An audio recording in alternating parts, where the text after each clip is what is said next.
ओमज्ञानतिमिरान्धस्य ज्ञानञ्जनशलाकया चक्षुरुन्मिलितं येन तस्मै श्रीगुरुवे नमः।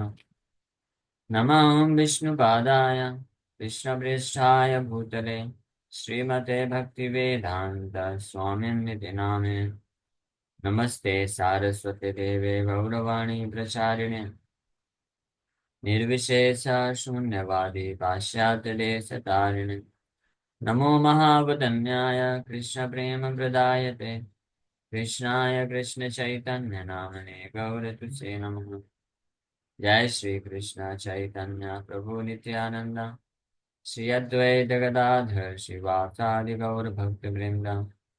हरे कृष्णा कृष्णा कृष्णा हरे हरे, हरे Ram Ram Ram Hare Hare.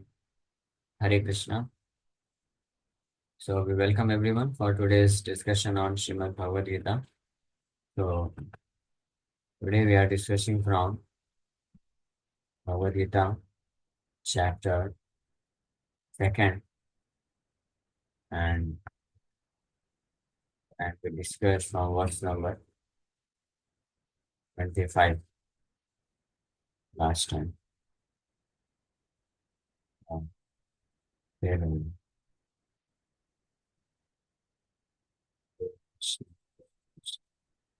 Krishna.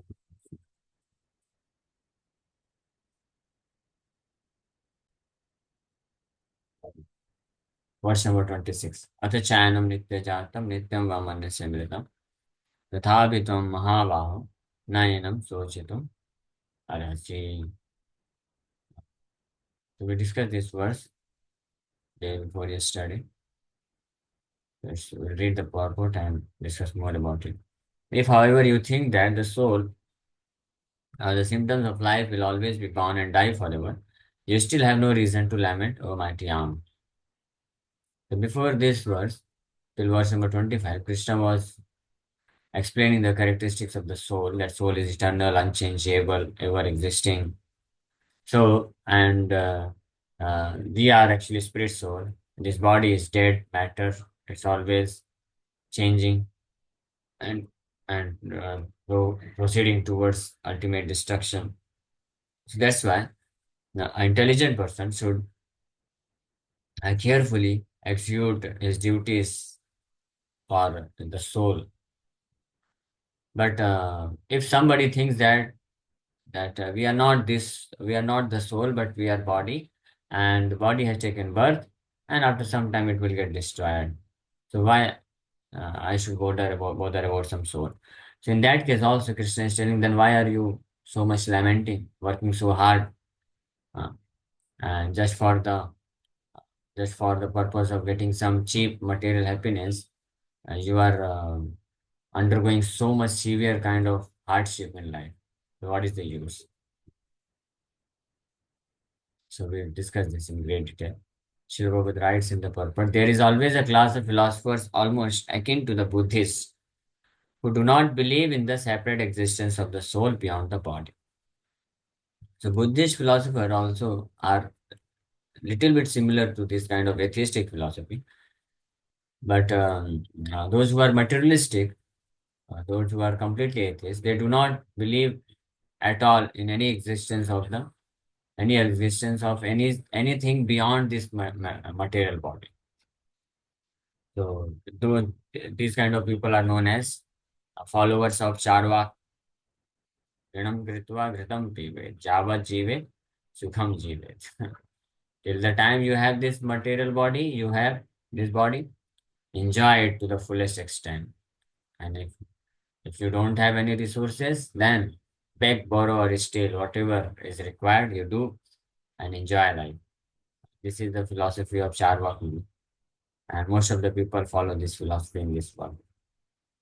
So when Lord Krishna spoke with the Bhagavad Gita, it appears that such philosophers existed, and they were known as the Lokayatikas and Vaibhasikas.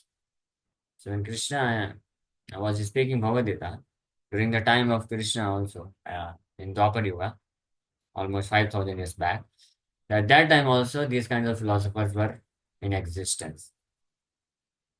kind of Buddhist philosophers, but they were known as Lokayatikas and Vaibhasikas. So such philosophers maintain that life symptoms take place at a certain mature condition of material combination. That life comes from chemical combination. This is their understanding. Just like modern. The modern material scientist and materialist philosopher also think similarly. So today's materialistic philosophers and modern material scientists also think like this. And that's why they just want to enjoy life without caring for anything else. So according to them, the body is a combination of physical elements, and at a certain stage of life, symptoms of the life symptoms develop by interaction of the physical and chemical elements. This is their philosophy. That this body is combination of physical elements, and at a certain stage, these physical elements, chemical elements, they combine together in such a manner that there is this exhibition of life, living symptoms get manifested. But this is not at all supported by Vedic literatures. And neither this philosophy can be practically seen or observed, or it can be proved practically. No scientist has ever created life in his laboratory. No scientist could do this till now. Although they have been speaking about the origin of life from almost more than 100 years, they are giving all these kinds of things. But nobody could create a single life. So this is the proof. And this is what was asked by one of the scientist devotee who, who was a disciple of Srila Prabhupada, Dr. T.D. Singh. His Holiness Sarup Damodar Maharaj. He was a scientist in America. He met Srila Prabhupada and he got convinced by his philosophy, philosophy of Bhagavad and Bhagavad Gita. So when he was at that time he was in college, he was pursuing his PhD. So in his college, one this Nobel Prize winner scientist came and gave this seminar that life comes from chemical. Life, the origin of life is chemical, certain kind of chemical combination produces the life. So in that assembly, this devotee, this disciple of Srila Prabhupada, she raised his hand and asked this question because he already heard from Srila Prabhupada that life cannot be generated. So he asked this question that, my dear sir, you are very nicely explaining that such and such combination, such and such chemicals, when come together at certain situation, the life is generated. So my question is that if I give you all the chemicals, whatever is whatever you are mentioning, if I give you all the chemicals, can you produce life? So that Nobel Prize winner scientist, in front of everyone, he frankly admitted that I cannot say. That I cannot say. We haven't done yet this. So if you cannot say, when you haven't done this till now, so why are you just proposing the theory? What is the use? You cannot propose a theory which you cannot prove. If you can't prove, then you have no right to propose such kind of nonsense theory. So that was the case. And when this disciple reported this to Srila Prabhupada, then Srila Prabhupada commented that just see, this is cheating. Although they cannot prove, they cannot experiment, still they are teaching. They are trying to teach, but actually they are cheating people. They are cheaters. So they should not claim to be scientists or professors or teachers if they cannot prove this thing. So that's why and, such kind of philosophers existed during the time of Lord Krishna. That's why Krishna is uh, telling in this verse that if you have this kind of philosophy mentality, understanding regarding life, Arjuna, it's still okay. Let us not go into argument and defeat this philosophy. Okay, let us accept for the time being. Even if this is the case, still, why should you lament? Hmm? Because if you think that all these living bodies are just a bunch of chemicals, so still you should not lament. Why? Because so much chemical is there. Why should you lament? If you kill, suppose if you kill Bhishma, Dronacharya, how much weight they have? Huh? 150 kgs, 200 kgs, 100 kgs. It's okay. We'll supply you. You are king. So you will get all those chemicals and produce the life. What is the harm? Or in other words, we can say so many lives are being produced every moment. Every moment, so many children are taking birth. So what is the harm if few of the people in this world they are killed? Rather, their body has become completely degraded. So it's better they should be killed. And new young boys, young chemical bunch of chemicals should have the opportunity to live in this world. So this is logical. If somebody thinks that this body is just a bunch of chemical, so why not to just kill a bunch of chemical who has become very old and unnecessary taking medicines and expenses. What is the use?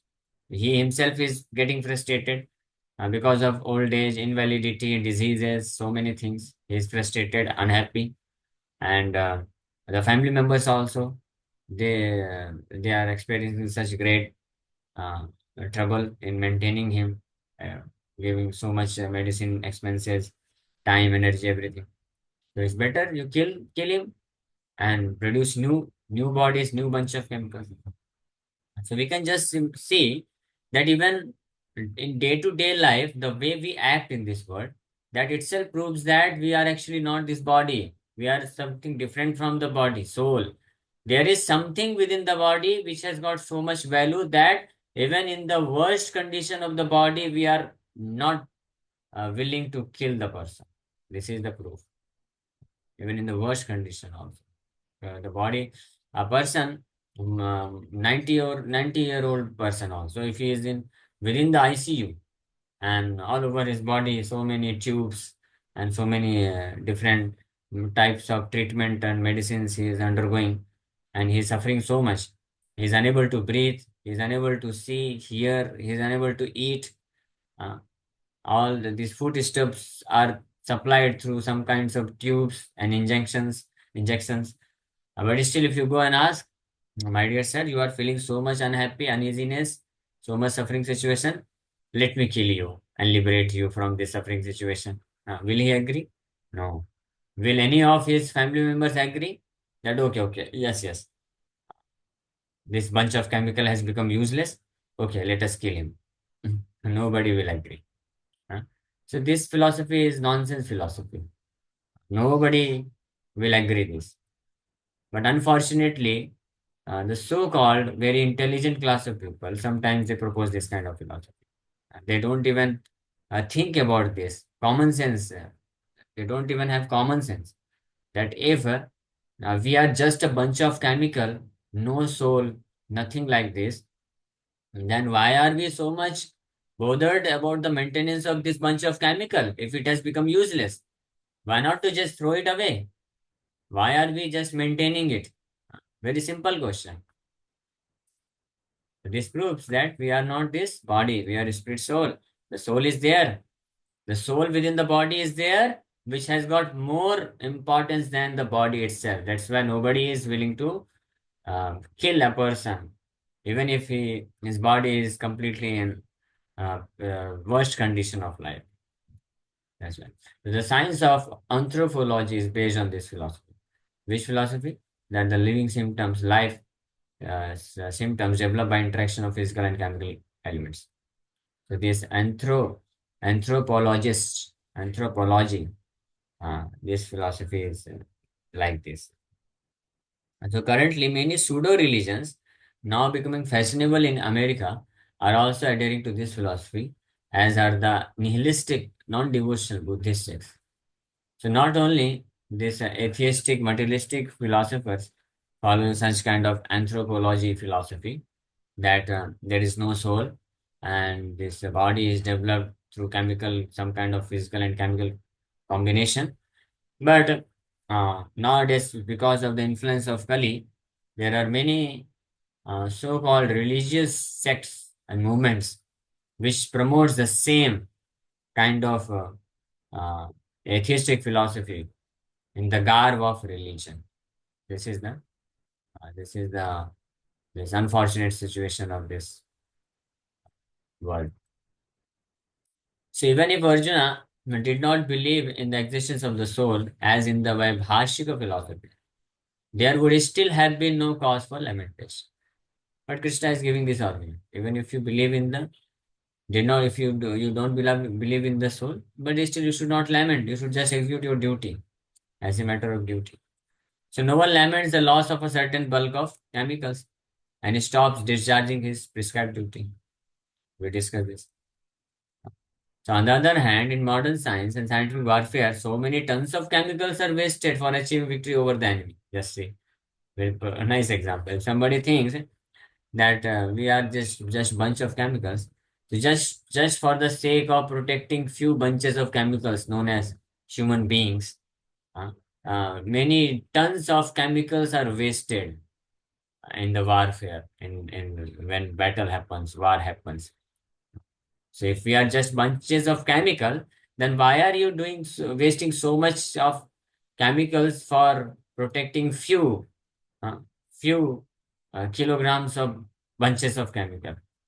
This is completely unreasonable. So that means this also proves that internally everyone is acting on the platform of this understanding that we are not just this body, but externally they are just denying the fact. Uh, the only reason is that that's what the other day I was explaining why a person becomes an atheist. Actually, nobody is atheist. Everyone believes in the existence of soul, and everyone knows or follows the existence of God. That's what Krishna also said in the Bhagavad Gita. Ye yatha mam prapadyante tam sataiva bhajamyaham mama vartamanu vartante manushya parth sarvasa. All the men follow my path, Arjuna. Somebody they follow faithfully, and somebody they in the garb of atheism, but still they follow. So nobody atheist. They only try to artificially become atheist. They only try to artificially deny the existence of God and soul. Why? Because they want to enjoy sinful activity. This is the only reason. Because as soon as you accept the fact that we are not this body, we are spirit soul, immediately what will happen? Immediately the laws of transmigration of soul will be applicable, and you will be transferred to another body based on your karma. And if your karma activities are nonsense, sinful activity, so definitely you are going to get a hellish kind of body. So that's why people, those who are atheists, so they want to wear the garb of atheism so that inside this garb they can perform sinful activities. It's a foolish attempt, childish, just like a small child. Sometimes they they do some kind of nonsense activity. So, but they think that mother and father they may not watch me, so they go inside the blanket and they do those nonsense activities, just like a video game. So, child is playing video game. So, but mother says, "Oh, you are playing video game from so many and for a long time. It's not good." So then the child thinks, "Okay, let me go inside the blanket, and mother will not be able to see, and I can nicely play video game." But the child is foolish. He doesn't know that mother has got more intelligence. He knows that what he is doing inside the blanket.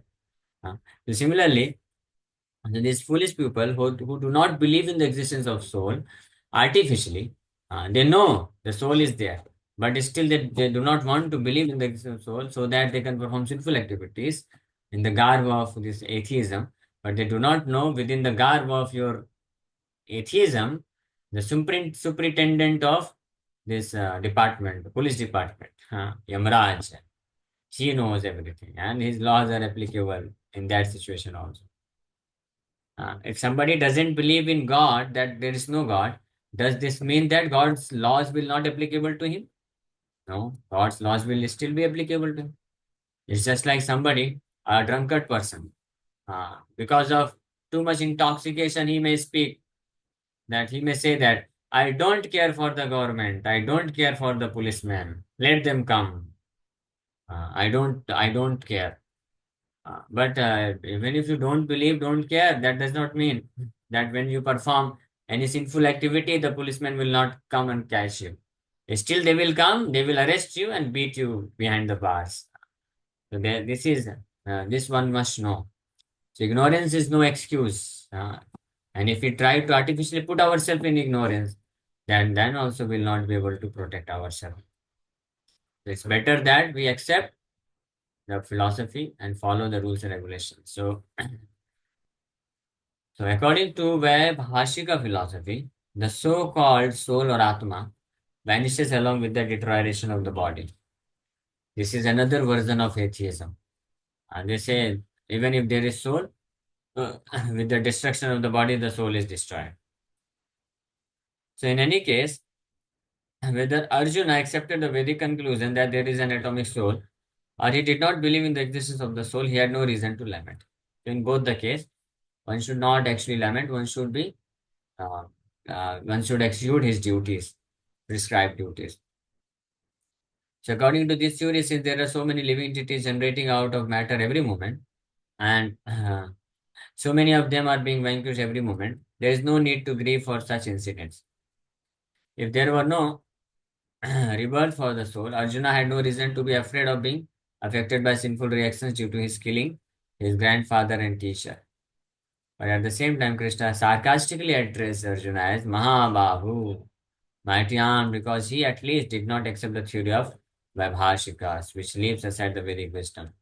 As a Kshatriya, Arjuna belonged to the Vedic culture and it behooved him to continue to follow its principles.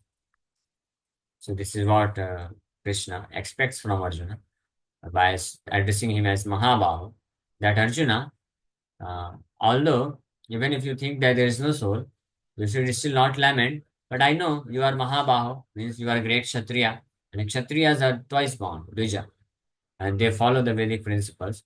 So I know you won't decline my uh, philosophy, whatever teachings I'm giving you. So you will accept. So better you follow exactly what I'm telling you and do good to yourself and to others also. So thank you very much. With this, we'll stop. If there are any questions, you can ask. Hare Krishna. Hare Krishna, Dandavat Pranam. Hare Prabhu, Krishna. if some people don't believe in souls, then what they believe in? Means how this body work? Mm. They just artificially want to believe in their sense gratification, a sinful activity. They, they want to perform, have sense gratification through sinful activities. That's why they do not want to believe in the existence of soul. This is the only solid reason why somebody, even after so many reasonable arguments are there, Vedic proofs are there, everything is there. Practically nobody can deny the existence of soul and the super soul, supreme God. The only reason can be this. They want to perform sinful activities.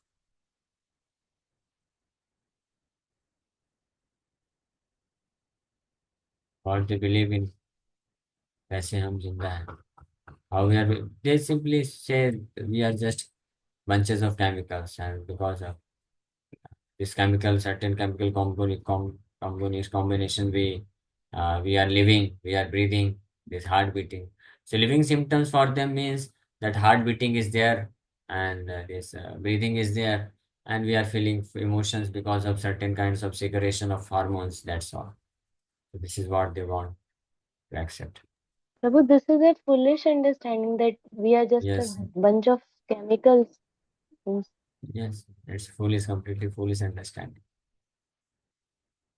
so still people, there's such kind of people exist. Still, Yes, exist because there are all there are always people like who want to perform sense gratification through sinful activities. So they will have to accept such kind of philosophy. Then only they can lead their life in sinful way. Otherwise, it's not possible. Okay, so we'll stop here. Thank you very much. Hare Krishna.